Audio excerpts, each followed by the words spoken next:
Hello, नमस्कार। Shri Ram academy school में आपका हार्दिक स्वागत है।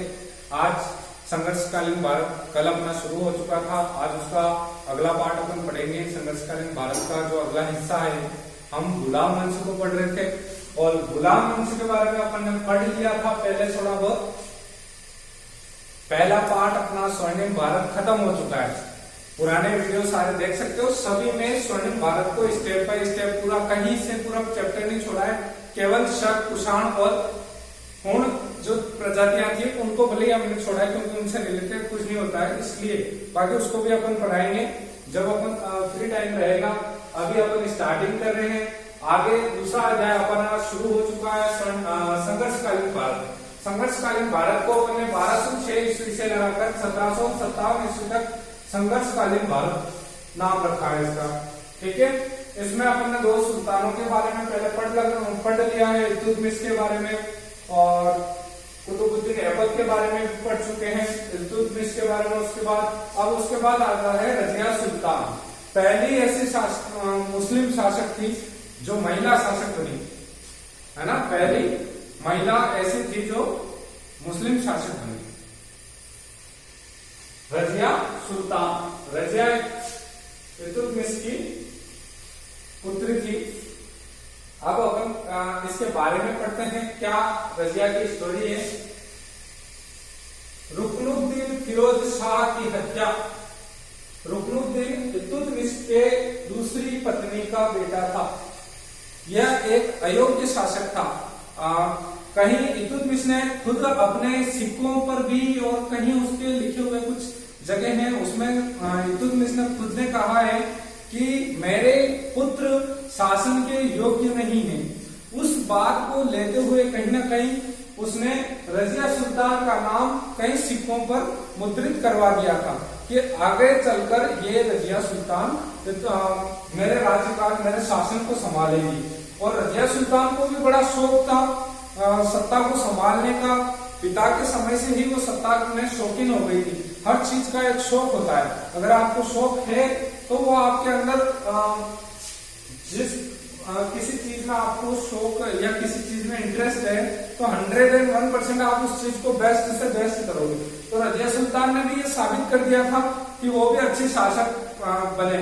और इसने क्या किया, रुकनुद्दीन फिरोज शाह तुगलक की रुकनुद्दीन फिरोज शाह जो था उसकी हत्या कर दी। और उसकी हत्या के बाद रजिया सुल्तान ने अपना शासन स्थापित किया। तुर्की अमीरों ने रजिया का विरोध भी किया था क्योंकि वो कहीं ना कहीं था महिलाओं को शासन नहीं दिया जाए, महिलाओं के क्या उनको शासन करने का अधिकार नहीं है, ऐसा कर तुर्की कहीं इस बात से थे तो उन्होंने इसका विरोध किया था रजिया सुल्तान का। और रजिया सुल्तान का विरोध किया, फिर भी रजिया सुल्तान शासन पर बैठी, गद्दी को अपनाया। और रजिया सुल्तान ने शासन के साथ साथ पुरुष पहनावे को भी अपना लिया था। उसने कुंभा और कुलाह। कुंभा होता है पुरुष के पहनने का कुर्ता, जैसा पुरुष जो कुर्ता पहनते हैं। कुलाह होता है सिर के ऊपर रखने की पगड़ी।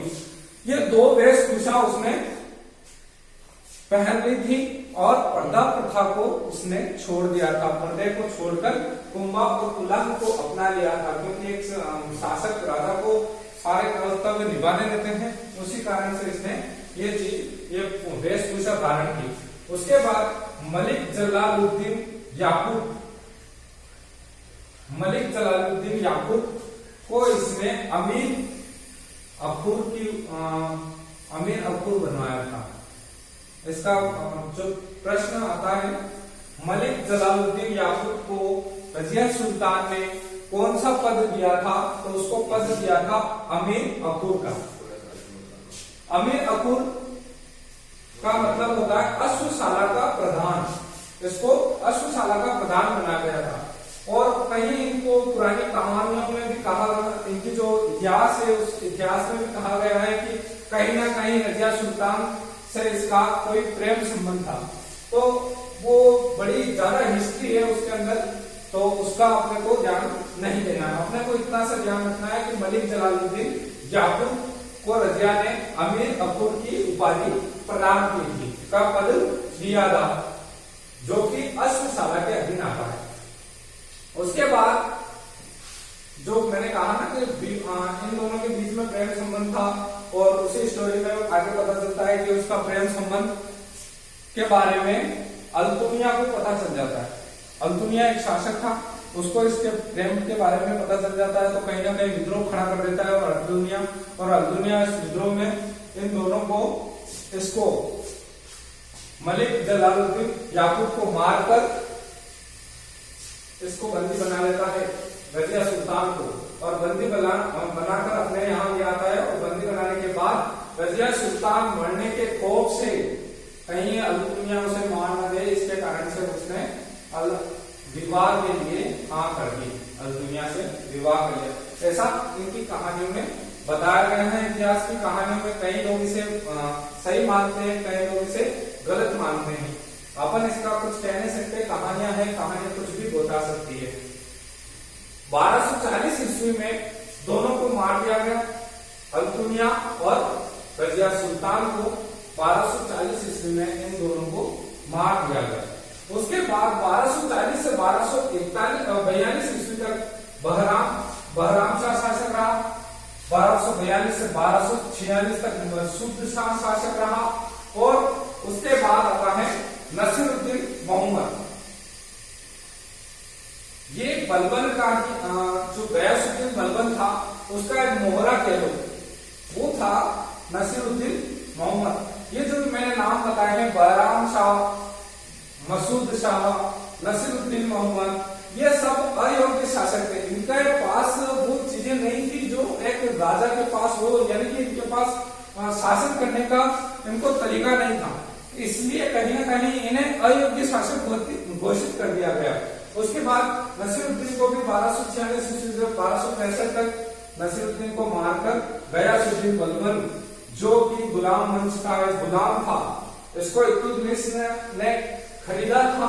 और विश्वास बढ़ता गया, और कहीं ना कहीं विश्वास बढ़ने के बाद ये गुलाम गयासुद्दीन बलबन ये भी गुलाम था, और इसने इसको मारकर, गयासुद्दीन मोहम्मद को मारकर गद्दी पर अधिकार कर लिया।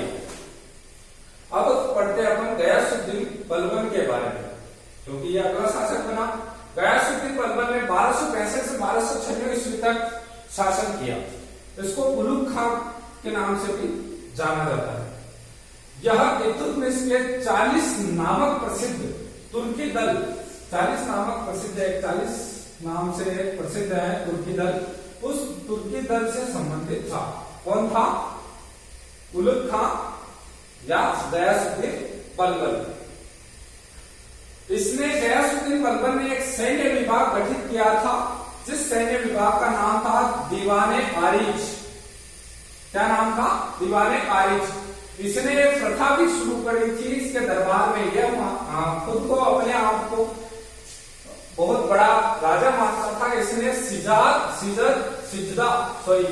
सिजदा और पाबोस नाम की 2 प्रथाएं इसने शुरू करी थी। सिजदा का अर्थ होता है जमीन पर लेटकर प्रणाम करना, और पाबोस में चरणों को चूमकर प्रणाम करना। कि राजा को सिजदा करना और पाबोस करना दोनों राजा के लिए थे, कि जो भी प्रजा है वो राजा को इस तरह सम्मानित करेगी। इसने इन प्रथाओं को शुरू किया था। बलबन का एक प्रशासनिक ढांचों में भी निर्माताओं में प्रमुख माना जाता है बलबन को। इसने लोह और रक्त नीति को अपनाया था। लोह और रक्त नीति क्या है? जो भी इसका दुश्मन होता था बलबन का, उसको यह मार देता था, और मारने के बाद उसकी पत्नी और बच्चों को ये गुलाम बना लेता था। यह थी लोह और रक्त की नीति। 1286 ईस्वी में इसकी मृत्यु के बाद, इसकी मृत्यु हो गई 1286 ईस्वी में। और उसके बाद अमीरों के दलीय संघर्ष ने खूनी रूप धारण कर लिया था। उस समय जो बलबन था, ये बलबन, इसका जो एक बलबन का राजत्व सिद्धांत बहुत प्रचलित है। इसका ये मानना था कि राजा को भगवान ने, ईश्वर ने राजा को एक अलग ही प्रतिनिधित्व चुना है, वह सत्ता के लिए ही बनाया गया है, उसको सत्ता शासन करने के लिए ही है। भगवान उसके अंदर कुछ ऐसी चीजें, ईश्वर उसके अंदर कुछ ऐसी हटकर कुछ चीजें देता था जिससे कि वो एक शासक, अच्छा शासक बन सके, ऐसा इसका मानना था बलबन का। यह एक उत्तराधिकारी के रूप में कि भगवान का प्रतिनिधित्व भी इसके पास भगवान के बाद इसका नंबर मानने लगा था कहीं ना कहीं, ईश्वर के बाद। उसके बाद शासक को बैठा शमशुद्दीन क्यूमर्स, और 1290 में शमशुद्दीन क्यूमर्स, यह भी एक गुलाम वंश का अंतिम शासक था, और इसकी हत्या कर 1290 में जलालुद्दीन खिलजी ने इसकी हत्या कर दी, और इसकी हत्या करने के बाद खिलजी वंश की स्थापना करी।